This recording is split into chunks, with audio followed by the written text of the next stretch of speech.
Hi again, everybody.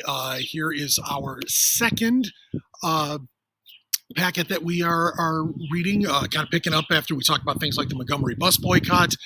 We talked about how the schools were desegregated in the early 1950s. Talked about President Kennedy's assassination as well as President Johnson's Great Society program in the last packet. This one sort of picks up and talks mostly about events in the 1960s, and then moving forward with some other civil rights movements that have sort of developed over time, where the movement kind of, the name of the packet is The Movement Expands.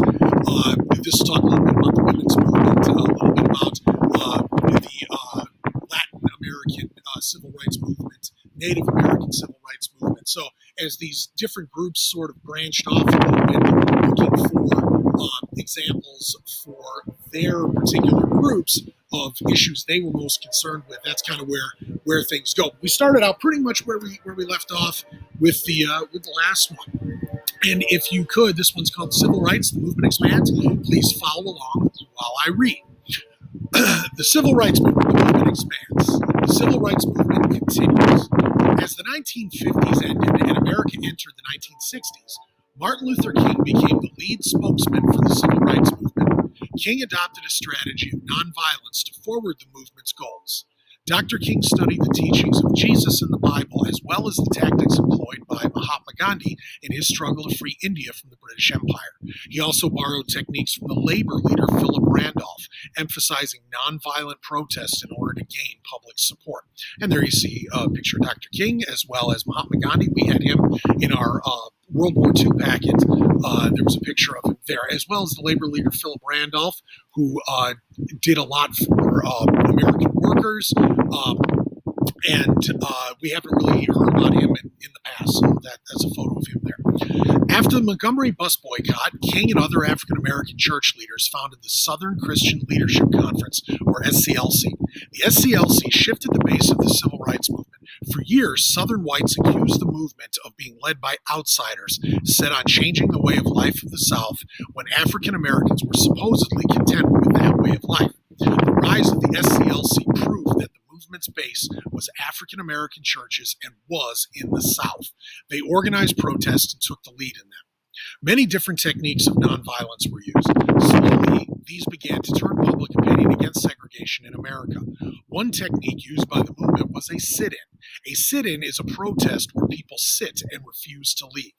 This technique was used successfully in desegregating restaurants in the South, though not without injury to the protesters. In 1962, an African-American student named James Meredith enrolled at the previously all-white University of Mississippi. A riot broke out on campus that required the FBI to step in and escort Meredith to class. And there you see a picture of James Meredith headed to class, similar to the stuff we saw in the last packet. There he is getting his graduation, or getting his degree at his graduation. In Birmingham, Alabama, the local police wielding electric cattle prods, dogs, and fire hoses attacked nonviolent protesters. The violence unfolded on live TV, and Americans from other parts of the country saw for the first time the level of brutality that African Americans faced when trying to force change to the system. The public outcry against the police brutality led the Birmingham business interests to pressure the Birmingham authorities to desegregate public facilities. On August 28, 1963, nearly 250,000 marched to Washington, D.C. to support President Kennedy's civil rights legislation. On the steps of the Lincoln Memorial, Martin Luther King delivered his I Have a Dream speech, calling for an end to racism in America. The speech cemented King's status alongside Jefferson and Lincoln as one of the men who shaped modern America. And there you see a picture of him at the famous March on Washington in 1963. After President Kennedy's assassination in November 1963, the new president, Lyndon Johnson, pushed the Civil Rights Act of 1964 through Congress. The act banned discrimination in public facilities, affirming what should have been true since 1868, when the 14th Amendment was passed. In many parts of the South, African Americans still faced barriers to voting, such as literacy tests and poll taxes. Police in Selma, Alabama beat protesters in their attempt to march to the Alabama state capitol. The next day, protesters in over 80 American cities demonstrated against the violence. In the summer of 1965, Congress passed the Voting Rights Act of 1965. This act reaffirmed the 15th Amendment, which had been ignored in the South for almost 100 years.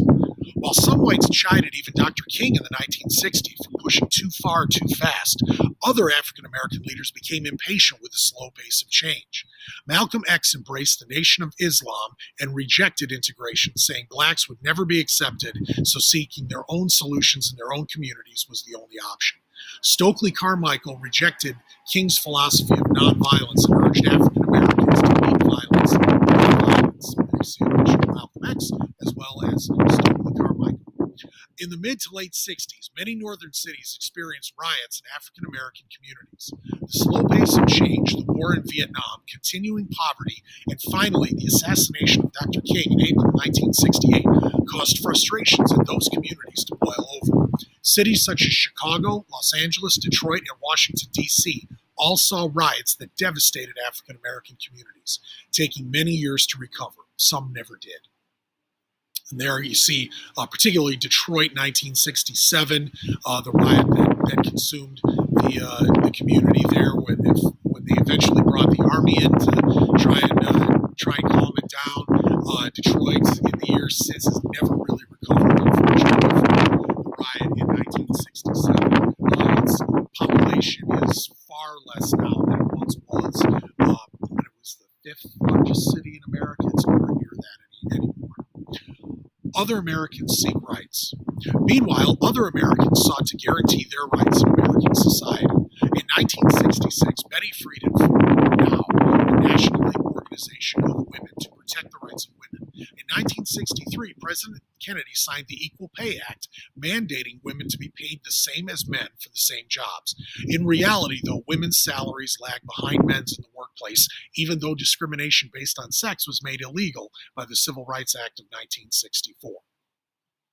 Mexican Americans often face the same discrimination as African Americans, even though officially at least they weren't subject to segregation. Customs in many southwestern states closed doors to Mexican Americans in education and employment. In 1966, a Mexican American activist named Cesar Chavez organized the United Farm Workers, the UFW, a heavily Mexican American union of migrant workers built to protect their rights.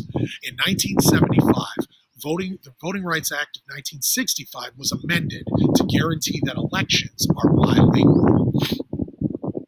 For decades, Native Americans struggled for even basic human rights in American society. The Congress of American Indians was founded to demand change for Native peoples. In time, the American Indian Movement, AIM, was founded and turned to more radical protest. The most famous protest was the 1973 armed occupation of Wounded Knee, site of a massacre of Native Americans in 1890. Meanwhile, interest groups such as the American Association of Retired Persons agitated to protect the rights of their members. AARP pushed for guarantees in pension and retirement age, as well as guarantees that older Americans would not be fired to replace them with younger machinery workers.